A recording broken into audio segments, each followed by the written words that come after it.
네, 여러분 반갑습니다. 오늘은 에스라서에 대해서 같이 공부하도록 하겠습니다. 지난 시간까지 이스라엘 백성들이 포로 생활, 그리고 포로 생활 가운데 있었던 일들, 정말 다니엘과 같은 위대한 선지자가 있었고, 또 에스라 시대에 에스겔 선지자 시대에 정말 되먹지 않았던 이스라엘 백성들에게 진노하시는 하나님의 심정을 우리가 같이 볼 수 있었습니다. 자, 오늘부터 볼 이 에스라서는요, 이제 그 70년의 포로 생활이 끝나고 이제 귀환하는 내용이 나옵니다. 70년이 차고 돌아오는 장면이 나오죠. 자, 그래서 이 에스라서를 보도록 하겠습니다. 에스라서의 개요를 한번 보면요, 먼저 1장부터 2장까지는요, 사로잡혀간 백성들이 첫 번째로 돌아오는 장면이 나옵니다. 그리고 3장에서 6장까지가 성전이 재건되고 봉헌되는 장면이 나오고요. 세 번째로 7장부터 10장까지 에스라가 다른 포로들과 함께 귀환하는 내용이 나옵니다. 자, 1장부터 6장까지는요, 에스라가 직접 겪은 일이 아닙니다. 에스라가 기록은 했지만 에스라가 자기가 인솔하고 온 2차 포로 귀환 때 이야기가 아니라 1장에서 6장까지는요, 1차 포로 귀환 때 이야기입니다. 이 에스라가 직접 한 게 아니라 스룹바벨에 의해서 1차 포로 귀환이 일어났는데 그 이야기를 기록하고 있는 겁니다. 에스라가 포로 귀환을 한 것은요, 7장부터 이어지는 2차 포로 귀환입니다. 자, 돌아오는 과정을 보면요, 1차 포로 귀환이 BC 536년에 스룹바벨의 인솔 하에 이제 포로 귀환이 되는 장면이 나오고요. 2차 포로 귀환은요, BC 457년에 에스라에 의해서 포로 귀환이 이루어집니다. 3차 귀환은요, BC 444년에 느헤미야가 최종 세 차례에 걸쳐서 3차에 이제 포로 귀환을 인솔하는 장면이 나오죠. 여러분, 바벨론에 의해서 이스라엘이 멸망할 때도 몇 차 침공입니까? 예, 3차 침공입니다. 1차 여호야김, 2차 여호야킨, 3차 시드기야. 이렇게 3차에 의해서 공략해가지고 마지막에 완전히 멸망하지 않습니까? 이때도 마찬가지입니다. 포로 귀환도 3차에 걸쳐서 옵니다. 1차가 스룹바벨, 2차가 에스라, 3차가 느헤미야. 이렇게 3차에 의해서 되는데, 스룹바벨이 돌아와서 성전 건축을 위해서 기공식을 시작했는데 주변에 방해 공작이 막 일어나는 내용이 나와요.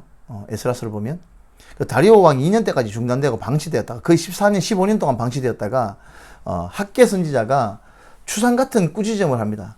그래서 다시 성전 건축이 재개되어서 완성되는 장면이 나오게 될 건데, 오늘 그 내용을 한번 보도록 하겠습니다. 자, 지도를 보시면요, 포로 생활에서 돌아오는 장면이 나옵니다. 여기는 4번에 걸쳐서 돌아왔다고 되어 있는데, 실제로 크게 보면은요, 선발대가 한번 온 것도 한 번으로 보면은 그렇긴 합니다. 하지만 1차는 스룹바벨에 의해서 돌아왔고요, 2차는 에스라, 3차는 느헤미야에 의해서 포로 귀환이 되었습니다. 에스라서 구조를 한번 보면요, 1부와 2부로 나누어집니다. 1부는요, 1차 포로 귀환에 대한 기록이 나옵니다. 에스라가 1장에서 6장까지 스룹바벨이 인솔해가지고 포로 귀환했던 내용을 기록하고 있는 부분이고요. 2차 성전, 스룹바벨 성전이 건축되는 장면이 바로 이 1부에 나옵니다. 그리고 1부, 2부, 그러니까 6장까지죠. 1장부터 6장 사이에 하나 우리가 보고 넘어가야 될 것이 에스더서입니다. 이때 에스더 서가 그 배경이 모르드게에 의해서 하만에 의해서 완전히 민족이 멸절될 뻔했던 그 위기가 있었던 내용이 바로 이 사이에 들어갑니다. 그리고 7장부터 이어지는 2차 포로 귀환에 대한 기록이 바로 7장부터 이어집니다. 7장부터 10장까지가 여호와의 율법을 교육하는 내용, 위대한 이스라엘의 랍비, 최고의 랍비 중에 랍비. 이스라엘 역사에는요, 랍비 중에서 랍비, 최고의 랍비 3명을 꼽습니다. 랍비 중에 랍비를 랍반이라고 합니다. 랍반, 이 3명이 있는데, 첫째가 에스라고, 두 번째가 힐렐입니다. 힐렐. 그리고 세 번째가 가말리엘. 가말리엘 아시죠? 사도 바울의 스승 가말리엘. 가말리엘 문화에서 있었다라고 하는데, 가말리엘, 에스라, 힐렐, 가말리엘, 이 3명을 랍비 중에 랍비, 랍반이라고 합니다. 그 중에서도 에스라는 독보적입니다. 성경을 거의 수집해가지고 다 완성을 했던 분이 바로 에스라입니다. 에스라. 정말 위대한 랍비입니다. 위대한 성경교사였고 위대한 선지자였습니다. 에스라. 자, 그 내용이고요. 잡혀간 포로들이 돌아오는 내용이 이제 돌아오는데, 이제 본문을 한번 들어가 보겠습니다. 학개서, 에스라서를 한번 보도록 하겠습니다.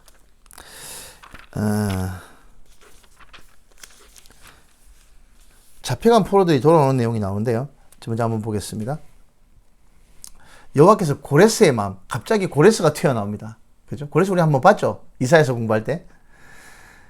150년, 140년에서 150년이 이제 고레스가 태어나기도 전에 하나님께서는 고레스라는 이름까지 정확하게 지목해가지고 고레스라는 아이가 태어나서 결국 너희들을 포로에서 되돌아오게 만들 것이다 라는 예언을 이사야 선지자를 통해서 하신 내용이 있습니다. 이따가 보도록 하겠습니다.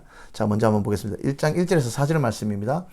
바사왕 고레스 원년에 여호와께서 예레미야의 입을 통하여 하신 말씀을 이루게 하시려고 바사왕 고레스의 마음을 감동시키심에 그가 온 나라에 공포도 하고 조소도 내려 이르되 바사왕 고레스는 말하노니 하늘의 하나님 여호와께서 세상 모든 나라를 내게 주셨고 나에게 명령하사 유다 예루살렘에 성전을 건축하라 하셨나니 이스라엘의 하나님은 참 신이시라. 너희 중에 그의 백성된 자는 다 유다 예루살렘으로 올라가서 이스라엘의 하나님 여호와의 성전을 건축하라. 그는 예루살렘에 계신 하나님이시라. 그 남아있는 백성이 어느 곳에 머물러 살든지 그곳 사람들이 마땅히 은과 금과 그 밖의 물건과 짐승으로 도와주고 그 외에도 예루살렘에 세울 하나님의 성전을 위하여 예물을 기쁘게 드릴지니라 하였더라.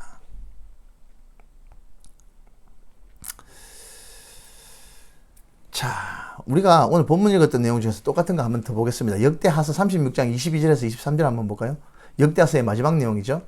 바사의 고레스 왕 원년에 여호와께서 예레미야의 입으로 하신 말씀을 이루시려고 여호와께서 바사의 고레스 왕의 마음을 감동시키심에 그가 온 나라에 공포도 하고 조소도 내려 이르되 바사 왕 고레스가 이같이 말하노니 하늘의 신 여호와께서 세상 만국을 내게 주셨고 나에게 명령하여 유다 예루살렘의 성전을 건축하라 하셨나니 너희 중에 그 백성된 자는 다 올라갈지어다. 너희 하나님 여호와께서 함께 하시기를 원하노라 하셨더라.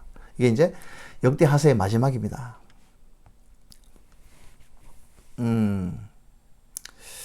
자, 이 고레스는요,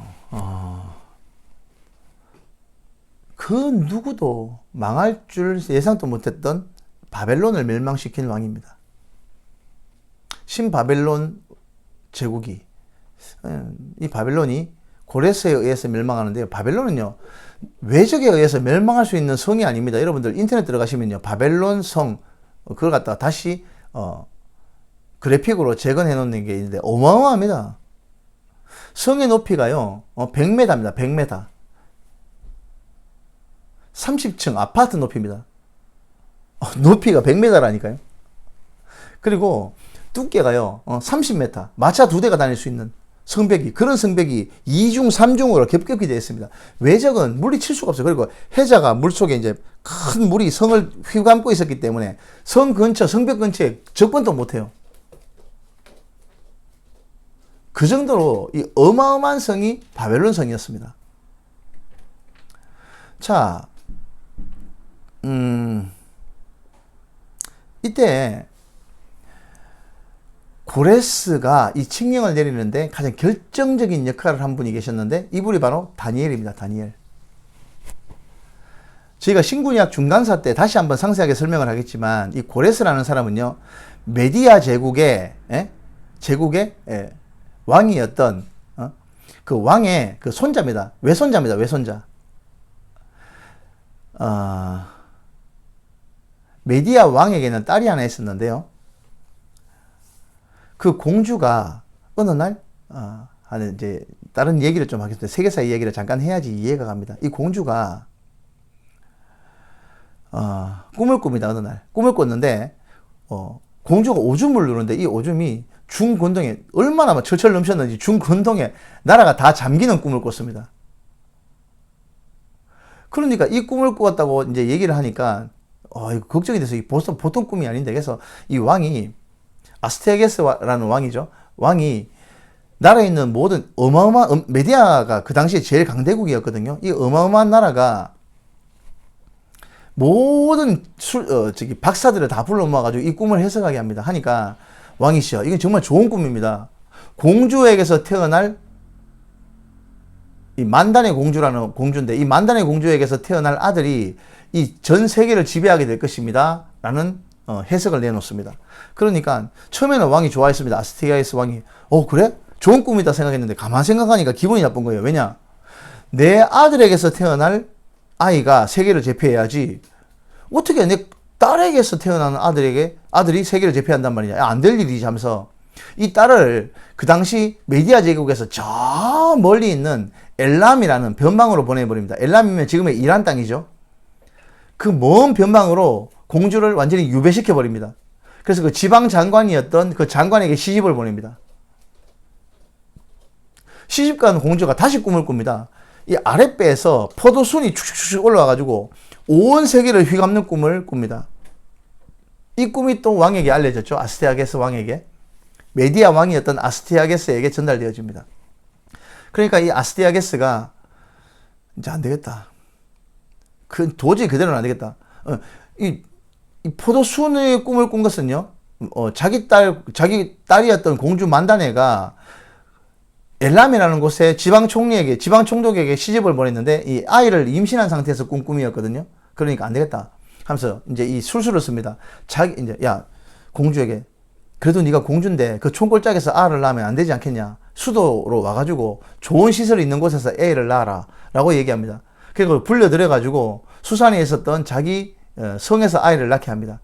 그리고 산파에게 비밀 지령을 내리죠. 총리에게 내립니다. 총리에게 지시를 해가지고 자가 알을 낳으면 저 아이를 죽여버리라고. 내 딸 만다네가 낳는 아이를 죽여버리라고 얘기합니다.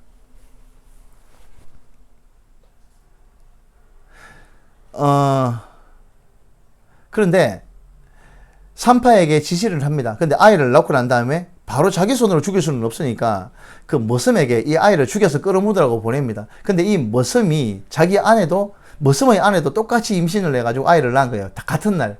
그런데 이 머슴의 아내는 진짜로 아이를 낳다 죽어버린 거예요.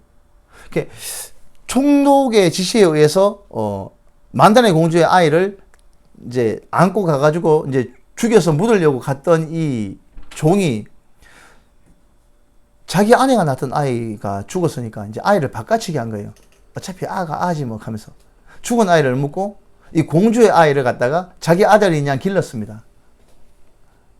나중에 신구의 군관사 때 다시 한번 말씀을 드리겠지만 그래도 이 얘기를 알아야지 지금 이게 이해가 돼요, 여러분.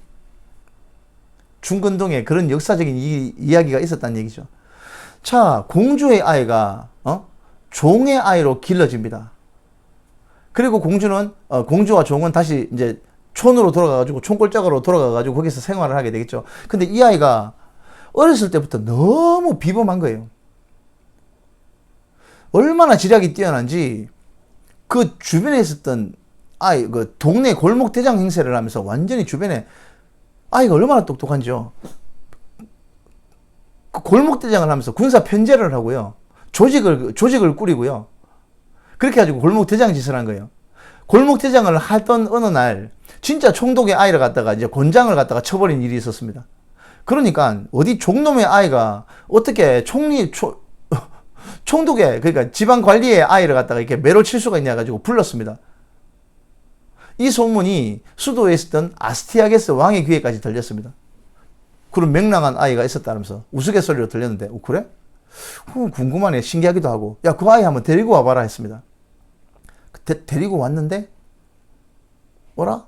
딱 보자마자 이 아이 생김새가 자기 딸 만다네 공주의 판박인 거예요. 깜짝 놀랐습니다. 어떻게 된 거야 했더니만 총독을 불렀습니다. 총독 불러가지고 내가 죽이라 그랬잖아. 어떻게 된 거야? 그냥 넣자마자 종놈에게 시켜서 죽이라고 보냈죠. 종 불러오라고. 종은 그제서야 다 들킨 걸 알고 부들부들 떨면서 사실대로 말했죠. 사실은 우리 마누라가 아이를 낳다가 죽어가지고 그 죽은 아이를 묻고 그냥 불쌍해서 그냥 길렀습니다. 얘기를 했습니다. 이 소문을 들은 만다네 공주가 바람같이 달려와가지고 자기가 아이가 사산된 것이 아니라 살아있다는 것을 알고 자기 아이를 데리고 가버립니다. 일이 잘못됐죠, 그죠? 종의 아이인 줄 알았던 이 아이가 이름이 바로 고레스입니다. 이 아이가 고레스예요. 왜 고레스인지 아십니까? 그 종의 아내 이름이 키노입니다. 키노가 뭐냐면 암늑대를 애칭으로 부르는 이름이었습니다. 이 지역에서는요, 늑대가 귀여운 어떤 애완동물 취급을 당하는 그런 동물이었습니다. 늑대, 암늑대의 애칭, 귀엽게 부르는 것을 키노라고 합니다. 키노의 아들이었기 때문에 키루스. 고레스는요, 우리나라에서만 쓰는 이름입니다. 세계사적으로 역사책을 보면요, 고레스라는 이름은 어디에도 없습니다, 여러분. 고레스가 아니라 키루스.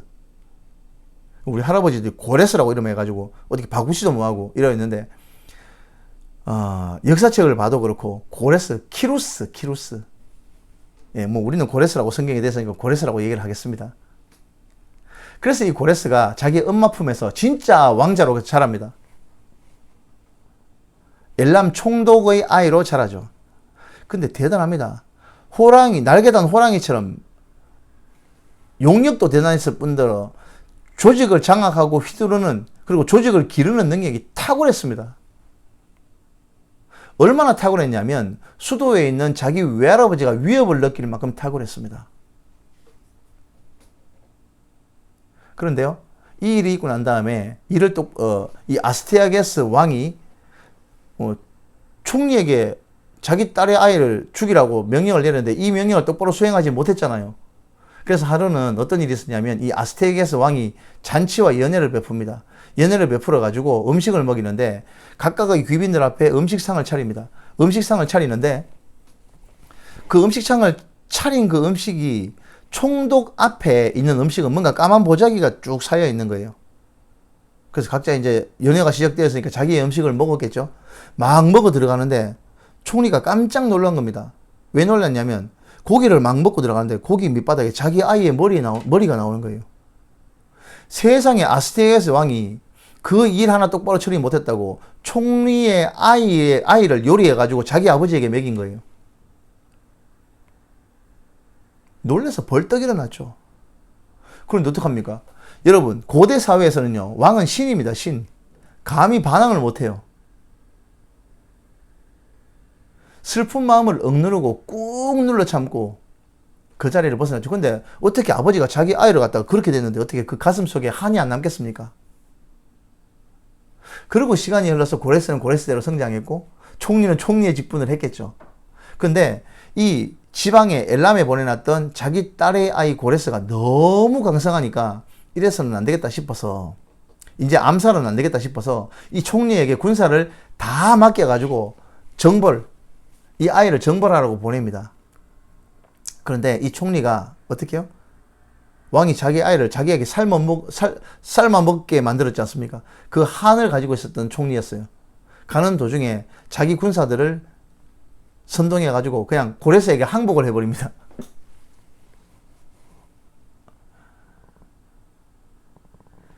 자, 고레스는요, 메디아 제국의 주력 부대까지 자기 부하로 얻게 되었습니다. 자기를 죽이려고 외할아버지가 보냈다는 사실을 알고 고레스는 이 총리의 군대와 자기의 군대를 합쳐가지고 자기 외할아버지가 있었던 수산궁, 메디아의 수도였던 수산궁을 사르디스라고 하죠. 사르디스를 완전히 정벌하게 됩니다. 그래서 고레스의 나라가 바사라고 하죠. 페르시아. 그래서 페르시아의 초대 왕이었던 고레스라고 하는 겁니다. 그리고 메데파사라고 하는 것은 자기 외할아버지의 나라를 점령하고 메데와 파사가 연합으로 이루어졌던 나라라고 해서 메데파사라고 부르는 겁니다. 제가 지금 여러분들에게 방금 얘기했던 것은요, 세계사적으로 기록이 선명하게 남아있는 이야기를 여러분들에게 드린 겁니다. 제 이 얘기를 왜 하냐면 그렇게 메데파사의 제국을 형성했던 고레스가 눈의 가시였던 바벨론을 정벌을 하러 가는 겁니다. 근데 바벨론을 정벌하러 가는 이 고레스가 아무리 공략을 해도 어떻게 바벨론의 그 성을 공략을 할 수 있겠습니까? 답보 상태에 있었는데 그 메데페르시아 병사들이 바벨론 제국을 갖다가 공격을 하는 현장에 이 고레스가 한날은 갔습니다. 갔는데 고레스에게는요, 새하얀 백마 4마리가 이끄는 마차가 있었습니다. 이 마차가 그 현장에 가는 도중에 한 마리가 바벨론 성에 있는 그 해자에 빠져서 죽어버리는 일이 생겼습니다. 그렇게 아끼던 자기의 말이 회자에 빠져가지고 죽어버려요. 물에 빠져가지고. 성을 회두르는 회자에 빠져가지고. 그러니까 불같이 화를 내면서 어떻게 얘기했냐면 병사들에게 지시를 내립니다. 이 빌어먹을 이 해자 강을 갖다가 360갈래로 찢어버리라 그럽니다. 저 상류 지방부터. 물길이 아니겠습니까? 그죠? 물길이 내려와가지고 그 성을 한 바퀴 휘감고 돌아가는 그런 구조였는데 그 상류부터 360갈래로 찢어발라라 그럽니다. 너무 화가 나가지고 자기 말이 죽었다고. 병사들이 물을 갖다가 360갈래로 쫙 갈라버리니까 그 해자가 돌던 수위가 낮아질 거 아닙니까? 낮아지니까 웬걸 그 철옹성이었던 바벨론 성에 밑에 물이 수면이 낮아지니까 그 밑에 수구가 발견되는 거예요. 여러분 그 수구로 올라가 가지고 바벨론 성이 멸망됐어요. 이 바벨론 성이 멸망되는 게 언제인지 아십니까? 예, 다니엘서 6장 기억나십니까? 다니엘서 6장 한번 들어가 보십시오. 뭐라고 되어 있습니까? 제가 다시 얘기해 줄까요? 다시 얘기해 드리겠습니다. 다니엘서 6장에 보면요, 벨사살 왕이 연회를 베푸는 장면 기억나십니까? 아무리 술을 먹어도 흥이 안 나니까 벨사살 왕이 뭐라 그럽니까? 예루살렘 그 여호와 성전에서 가져온 그 술잔 가져오라 그럽니다. 잔을 가져와 가지고 자기 술 퍼마십니다. 자기 후궁들하고. 죽으려고 환장한 거 아닙니까? 그때가 바로 밖에는 메데 페르시아 제국 병사들이 쳐들어와 있는 상태인데, 쳐들어와도 바벨론 성은 점령이 안 되니까 안에서 술 파티를 하고 있었던 거예요. 그 정도로 바벨론 성은 견고했습니다. 그런데 손 하나가 나와가지고 벽에다가 뭘 썼다고 그러겠죠. 메네 데켈 우파르신 기억나시죠? 새 보고 달아보고 나눈다. 니는 달아보니까 함량 미달이야. 여러분 다니엘서 6장 가가지고 다시 한번 읽어보십시오.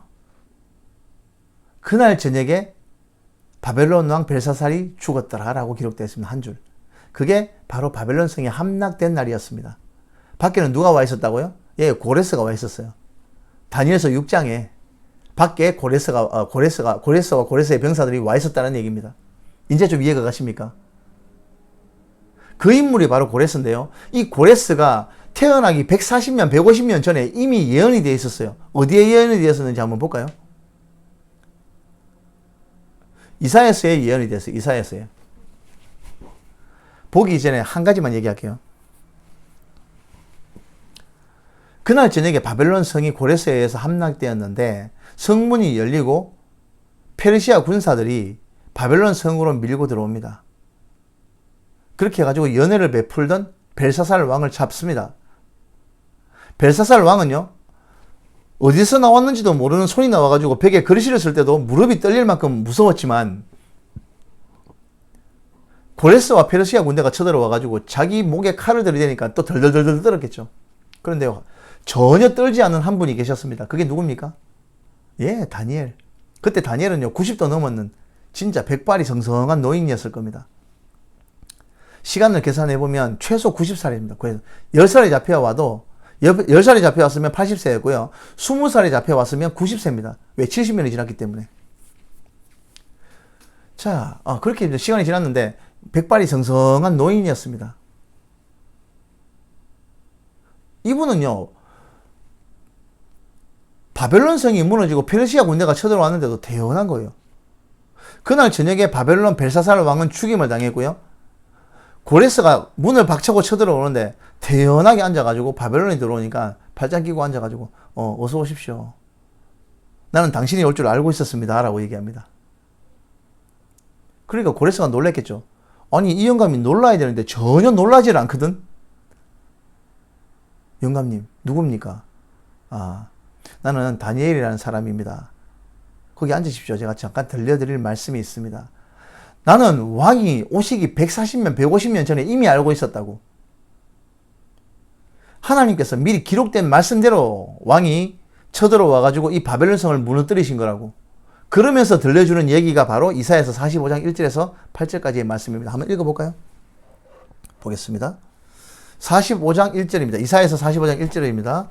여호와께서 그의 기름 부음을 받은 고레스에게 이같이 말씀하시되 내가 그의 오른손을 붙들고 그 앞에 열국을 항복하게 하며 내가 왕들의 허리를 풀어 그 앞에 문들을 열고 성문들이 닫히지 못하게 하리라. 내가 너보다 앞서가서 험한 곳을 평탄하게 하며 논문을 쳐서 부수며 쇠빗장을 꺾고, 여기에 논문은요 바벨론 성을 둘러 진치고 있었던 100개의 논문을 말하는 겁니다. 내게 흑암 중에 보좌와 은밀한 곳에 숨은 재물을 주어 내 이름을 부르는 자가 나 여호와 이스라엘의 하나님인 줄을 내가 알게 하리라. 내가 나의 종 야곱 내가 택한 자 이스라엘을 위하여 내 이름을 불러 너는 나를 알지 못하였을지라도 내게 칭호를 주었노라. 나는 여호와라. 나 외에 다른 신이 없나니 나밖에 신이 없느니라. 너는 나를 알지 못하였을지라도 나는 내 띠를 동일 것이요 해 뜨는 곳에서든지 지는 곳에서든지 나밖에 다른 이가 없는 줄을 알게 하리라. 나는 여호와라. 다른 신이 없느니라. 나는 빛도 짓고 어둠도 창조하며 난 평안도 짓고 환란도 창조하나니 나는 여호와라. 이 모든 일을 행하는 자이니라 하였노라. 하늘이여 위로부터 공의를 뿌리며 구름이여 의를 부을지어다. 땅이여 열려서 구원을 삭트게 하고 공의도 함께 움돋게 할지어다. 나 여호와가 이 일을 창조하였노라. 여러분 7절에 나오는 나는 어둠도 짓고 어둠도 창조하고 빛도 짓고 어둠도 창조하였다. 이건 무슨 말이냐면 바벨론의 종교 중에서 배화교라고 있습니다. 조로아스터교라고 이 바벨론의 종교입니다. 바벨론의 종교는요. 빛의 신과 어둠의 신이 따로 되어 있습니다. 빛의 신, 선의 신은요. 아우라마스타 라는 신이고요. 어둠의 신은 아리만이라는 신입니다. 이 두 신이 최고의 신이에요. 동급의 신입니다. 그런데 하나님께서 말씀하시죠. 바벨론의 신 그딴 신 아무것도 아니야. 그런 신은 없어. 그 모든 것은 내가 창조한 것이야 라는 뜻입니다. 오직 신은 나밖에 없다라는 것을 선언하고 계시는 거예요. 그리고 고레스에게 다니엘이 얘기하죠. 당신이 여기 140년, 150년 전에 이미 이 말씀에 예언이 되어 있었다고. 깜짝 놀랐겠죠, 고레스가. 그리고 또 들려줍니다. 멸망의 전 예레미야 선지자가 했던 70년이 차면 포로 생활에서 돌아올 것이다라는 예언의 말씀 두 구절을 집어서 말씀드릴게요. 25절입니다. 예레미야서 25장 11절입니다. 이 모든 땅이 폐허가 되어 놀랄 일이 될 것이며 이 민족들은 70년 동안 바벨론 왕을 섬기리라. 자, 70년이라는 기한이 명확하게 되어 있습니다. 그리고 그 뒤에 말씀을 보면 29장 10절입니다. 여호와께서 이같이 말씀하시니라. 바벨론에서 70년이 차면 내가 너희를 돌보고 나의 선한 말을 너희에게 성취하여 너희를 이곳으로 돌아오게 하리라. 이 말씀을 다니엘이 고레스에게 딱 들이대면서 얘기를 하는 거죠. 70년이 찰나면 앞으로 3년 남았습니다. 왕이시여 어떻게 하시겠습니까?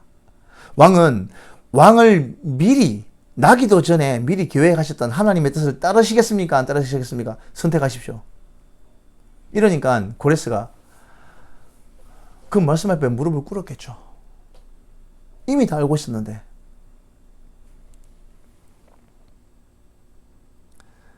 자,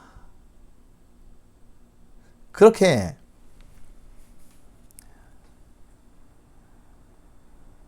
하나님께서 이미 고레스를 예정하셨다라는 것을 고레스도 알게 되었습니다. 그렇게 해서 바사왕 고레스 원년에 여호와께서 예레미야의 입을 통해서 이 말씀이 이렇게 나온 겁니다. 이제 좀 이해가 가십니까? 자, 성경의 내용만 가지고 보면 흐름상 이해가 잘 안 오는 부분이 좀 있어요. 그래서 세계사, 역사를 봐야 되는 겁니다. 역사의 흐름을 보아야 성경이 이해가 되는 겁니다. 왜냐하면 성경은 역사적인 사실이기 때문에. 한치의 어김없는 역사적인 사실이기 때문에.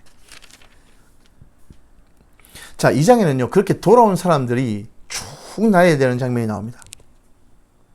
이건 읽어보시면 압니다. 따로 언급을 안 하겠습니다.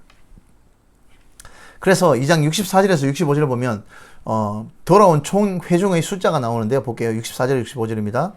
온 회중의 합계가 42,360명이요. 그 외에 남종과 여종이 7,337명이며, 7명이요. 노래하는 남녀가 200명이요. 이런 인원수가 이제 바벨론 포로에서 돌아오게 되는 것이죠.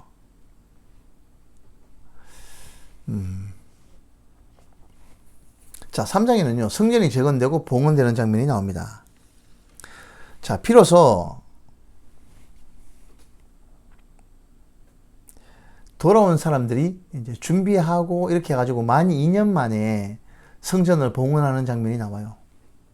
성전을 봉헌을 하니까 이제 제사장들하고 스룹바벨하고 예수아하고 다른 어떤 제사장들하고 다 모여가지고 율례에 따라서 하나님 앞에 봉헌을 하는 장면이 나옵니다.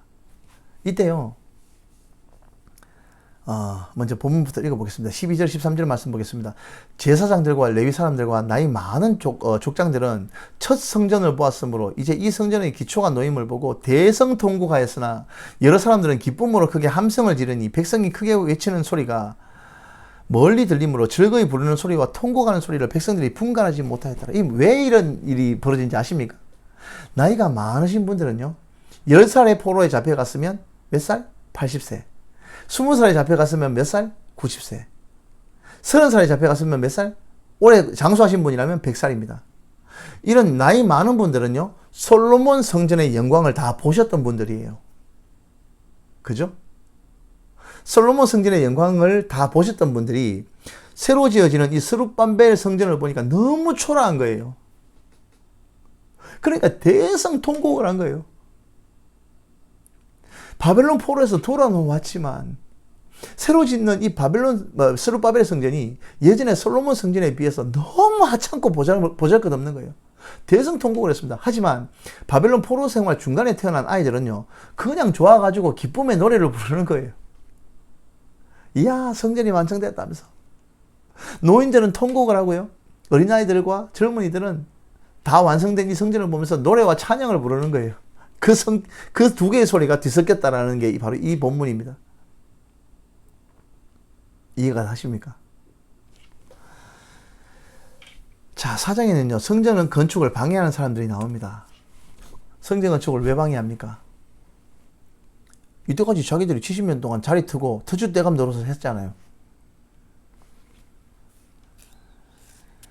그러다가 갑자기 고레스에 의한 칙령에 의해서 우르르 몰려와가지고 예루살렘 성전을 다시 건축하니까 우리도 같이 건축하게 해달라 그랬는데 거절합니다. 너희가 낄 일이 아니라고. 이방민족이 낄 일이 아니다. 피도 다 섞였고 너희는 저리 가라 라고 얘기합니다. 그러니까 르훔과 심세라는 사람인데요, 르훔은요 지방장관이었고요, 심세는 제사장이었습니다. 이 두 사람이 거절된 걸 보고 이 예루살렘 성전이 성전이 건축이 되게 되면 이스라엘 백성들의 구심점이 생기는 거 아닙니까? 그럼 자기들의 세력이 거기에 방해가 될까? 이때까지 누렸던 것을 다 포기해야 될까봐 페르시아 왕에게 탄원을 합니다. 고발을 해가지고 이 백성은 원래부터 꼴통민족입니다. 만약에 이 예루살렘 성전이 다 지어지면 대놓고 왕을 배반하고 반역하게 될 것입니다 라고 얘기합니다. 그런데요, 이때는 고레스가 죽고 난 다음이거든요. 그 이야기를 듣고 진짜 그러네? 역사를 찾아보니까 이거 완전 꼴통민족이네? 야, 성전공사 중지해 라고 하고 중지를 시켜버립니다. 그 내용이 바로 4장의 내용입니다. 그렇게 중지된 성전이 몇 년 동안 중지됐다고 해요? 그 14년, 15년 동안 중지돼요. 여러분 생각해 보십시오. 건물 짓다가 14년, 15년 중지되면 어떻게 됩니까? 폐허도 잡초뿐만이 아니라 온 동네 쓰레기장이 되겠죠. 여러분, 성전이 어디다 지어집니까? 예루살렘 성전이 어디에 있었습니까? 시내 한가운데 있었어요. 모든 사람들이 다니는 길목 한가운데 제일 좋은 자리에 있었단 말이에요. 그런데 그게 15년 동안 공사하다가 중지가 됐어요.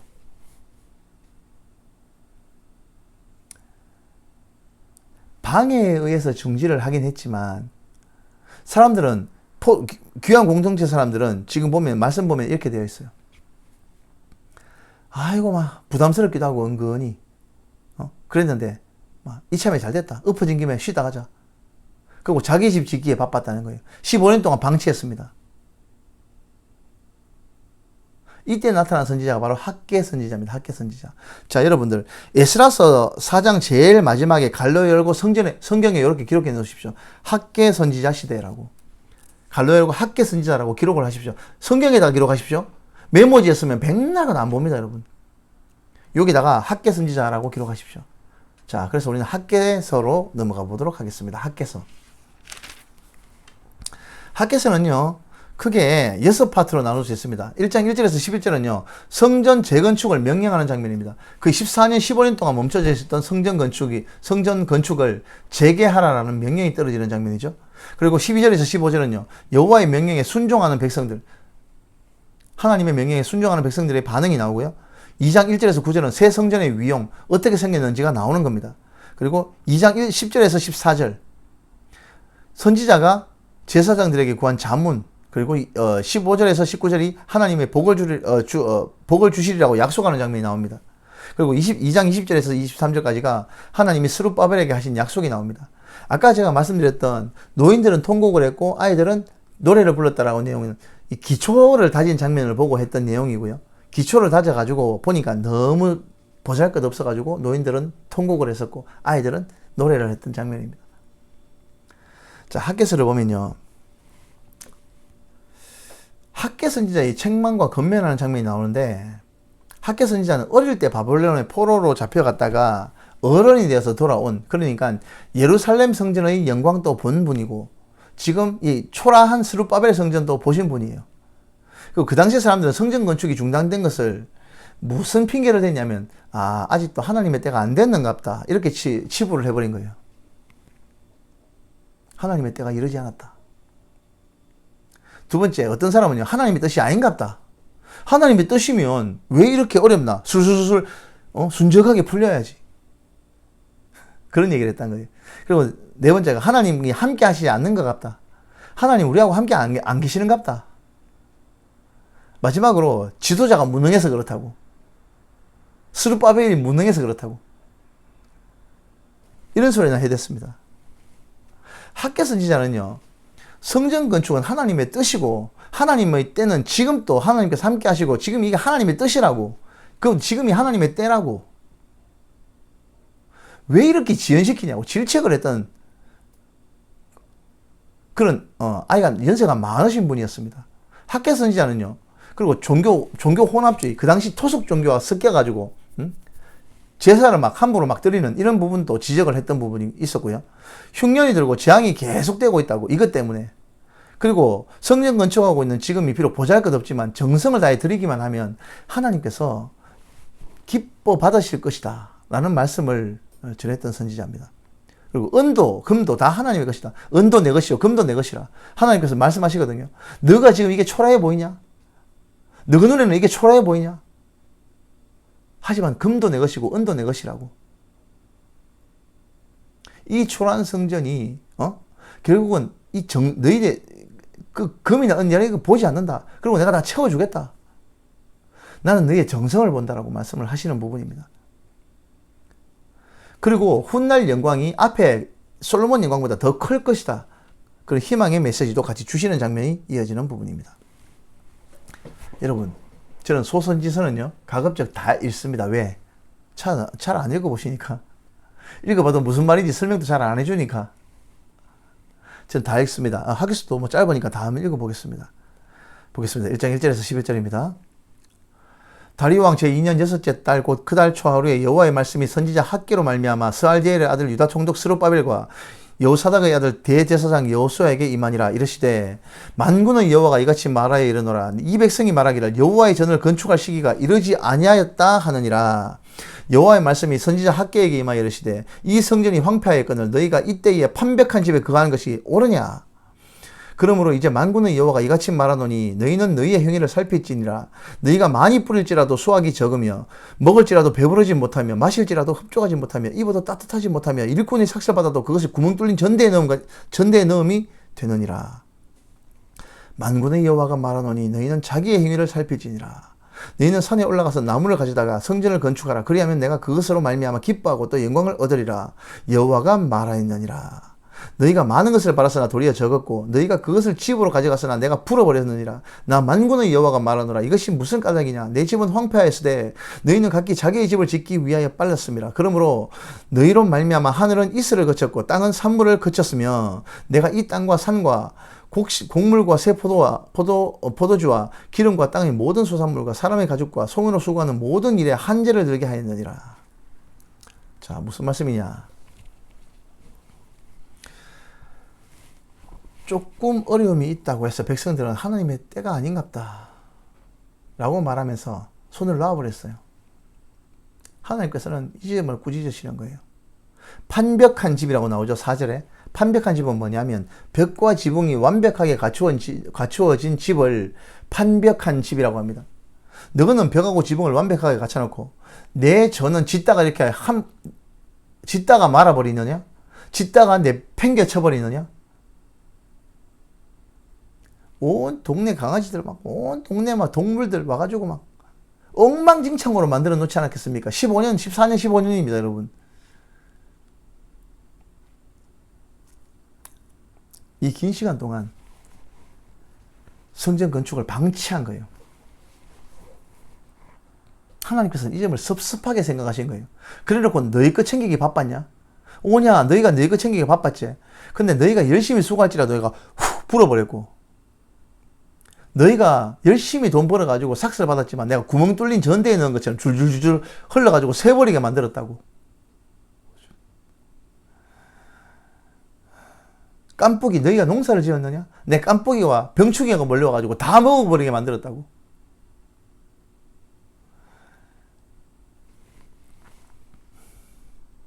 하나님께서 섭섭해 하시는 거예요.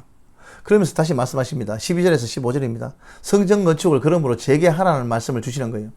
12절 스알디엘의 아들 스룹바벨과 여호사닥의 아들 대제사장 여호수아와 남은 모든 백성이 그들의 하나님 여호와의 목소리와 선지자 학개의 말을 들었으니 이는 그들의 하나님 여호와께서 그를 보내셨습니다. 백성이 다 여호와를 경외하며 그때 여호와의 사자 학개가 여호와의 위임을 받아 백성들에게 말하여 이르되 여호와가 말하노니 내가 너희와 함께하노라. 하나님께서 함께 하신대요.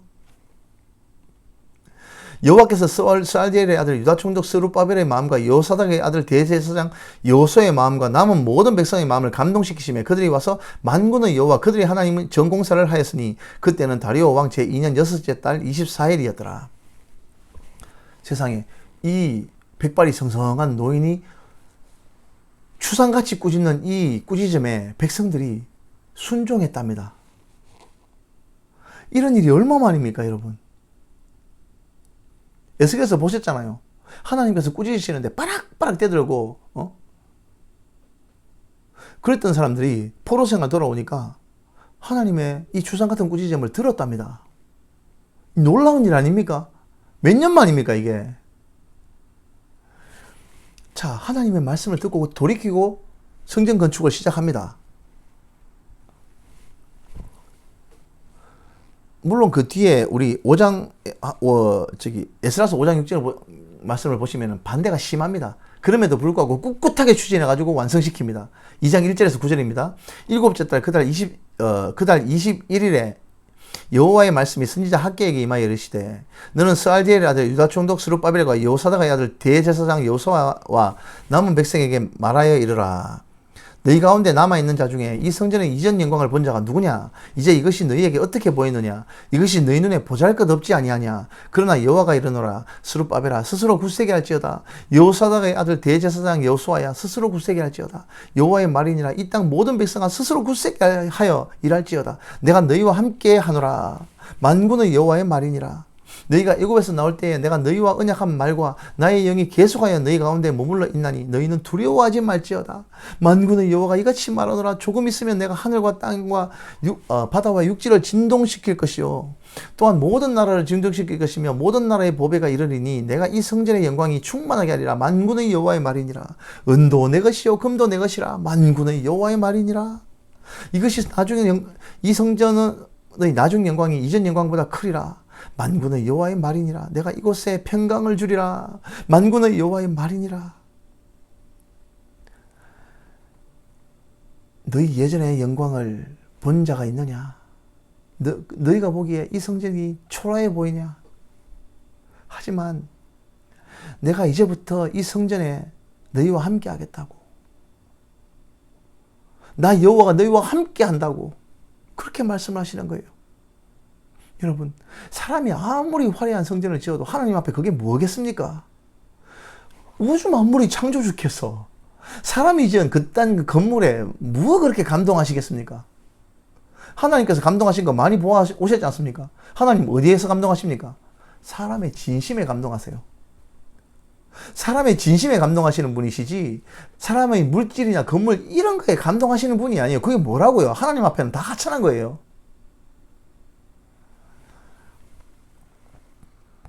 계속 볼게요. 선지자가 제사장에 관한 자문이라는 내용이 나오는데요.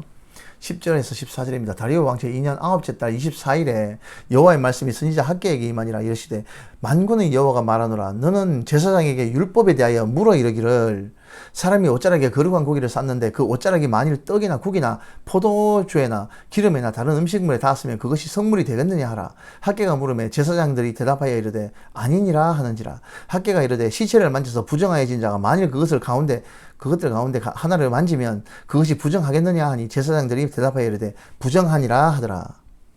이에 학개가 대답하여 이르되 여호와의 말씀에 내 앞에서 이 백성이 그러하고 이 나라가 그러하고 그들이 손에 모든 일도 그러하고 그들이 거기에서 드리는 것도 부정하니라. 자, 하나님께서 레위기를 통해서 말씀하셨을 때 거룩하게 성물을 구별해서 부정한 것에 닿지 말고 성결하게 드리라고 말씀을 분명히 지시를 하셨죠. 그럼에도 불구하고 지금에 와서 백성들은요, 하나님께 드리는 제사와 이런 것들을 부정한 것과 막 섞어서 드리는 거예요. 이게 옳으냐고 묻는 겁니다. 질책하는 것이죠. 잘못됐다라고 자기들도 스스로 인정합니다. 그래서 이것을 되돌이키고 하나님 앞에 정결하게 제사를 드리도록 돌이키라 라고 지적을 하시는 부분이 나오는 것입니다. 자, 그렇게 하나님께서 이렇게 성전 건축이 완료된 것을 보시고 이제서야 지금부터 내가 복을 주겠다라는 하나님께서 복을 주시겠다라는 내용이 나오는 것이죠. 자, 15절에서 19절입니다. 이제 원하건대 너희는 오늘부터 이전 곧 여호와의 전에 돌이 돌 위에 놓이지 아니하였었던 때를 기억하라. 그때에는 20고루 곡식 더미에 이른즉 10고루 뿐이었고 포도주 틀에 50고루를 길러서 기르러 이른즉 20고루 뿐이었느니라. 만군의 여호와가 말하노라. 내가 너희 손으로 지은 모든 일에 곡식에 마르게 하는 재앙과 깐뿌기 재앙과 우박으로 쳤으나 너희가 내게로 돌이키지 아니하였느니라. 너희는 오늘 이전을 기억하라. 아홉째 달 24일 곧 여호와의 성전 지대에 쌓였던 날부터 기억하여 보라. 곡식 종자가 아직도 창고에 있느냐? 포도나무, 무화과나무, 석류나무, 감람나무에 열매가 맺지 못하였느니라. 그러나 오늘부터는 내가 너희에게 복을 주리라. 여러분, 하나님께서는요, 성전 내팽개지고 지껏 아무리 챙겨도 하나님께서 훅 불어버리시겠다고, 구멍 뚫린 전대에 돈을 넣는 것처럼 아무리 모아도 그 돈이 모이지 않게 하겠다고. 하지만 하나님께서 학개 선지자를 통해서 추상 같은 꾸짖음을 주셨지 않습니까? 그래서 그 말씀을 듣고 성전을 다시 재건축하기 위해서 힘을 모아서 성전 건축을 완성했지 않습니까? 그러니까 하나님께서 말씀을 하십니다. 그러나 오늘부터는 내가 너희에게 복을 주리라. 이제부터 복을 주겠다고. 우리가 하나님의 말씀과 하나님의 것을 제껴놓고 우리 것만 챙긴다고 우리가 부자 되고 잘 살 것 같습니까? 그렇지 않다라는 얘기예요. 먼저 주의 나라와 그의 의를 구하라고 하신 예수님의 말씀도 우리가 지금 기록해보고 기억해보고 떠올려 보아야 합니다. 우리가 무엇을 챙겼습니까?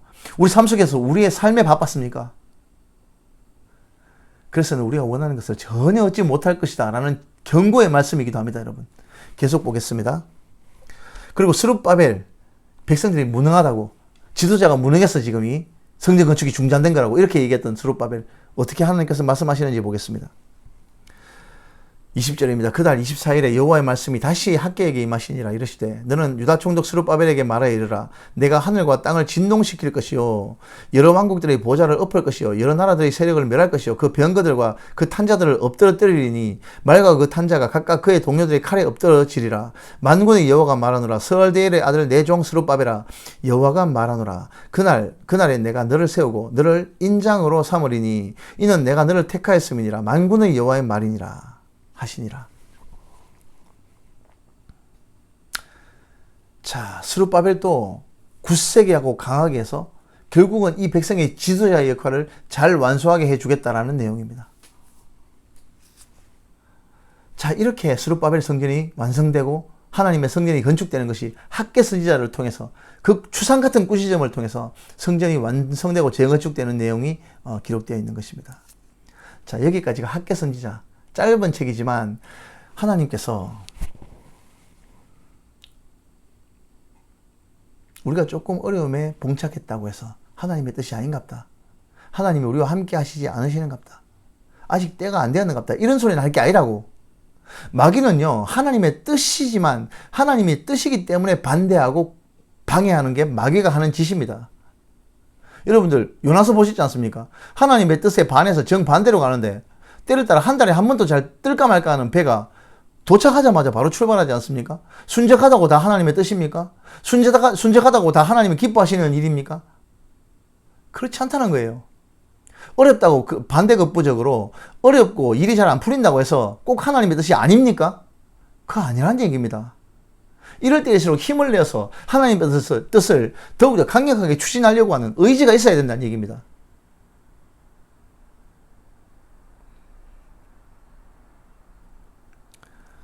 자, 여기까지가 학개서였습니다.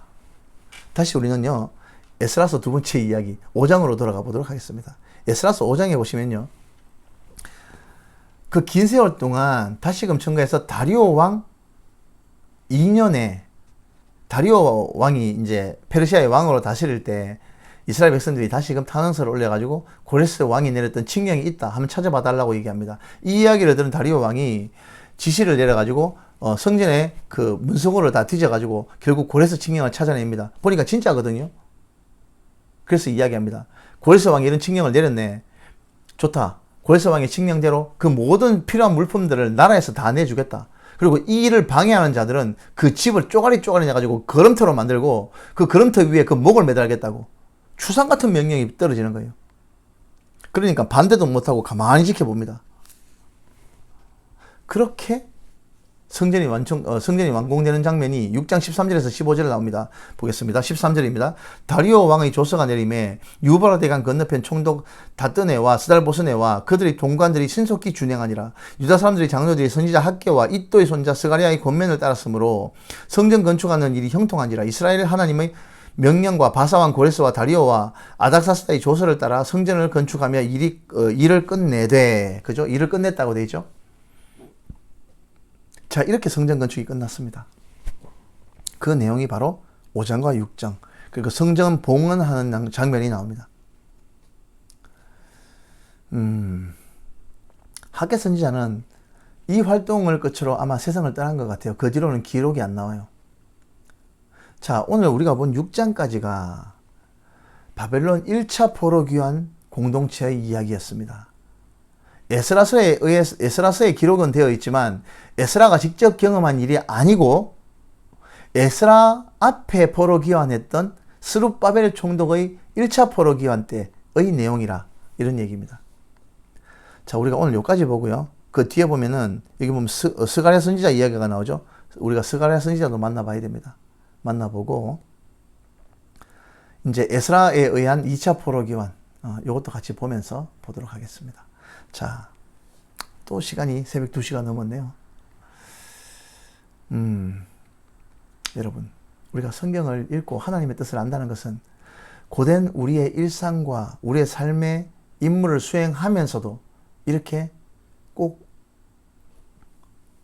엄중히 진행해야 되는 부분입니다. 비록 어렵고 힘들다 하더라도 하나님의 말씀을 뒷전으로 두고서는 우리가 하나님의 백성다워질 수가 없습니다. 어렵고 힘듭니까? 그럴수록 더욱 이것이 하나님의 뜻이라는 것을 확신할 수 있으시기를 바랍니다. 저도 많이 힘들어요. 하지만 그럴수록 더욱 확신합니다. 이것이 분명히 하나님의 일이구나.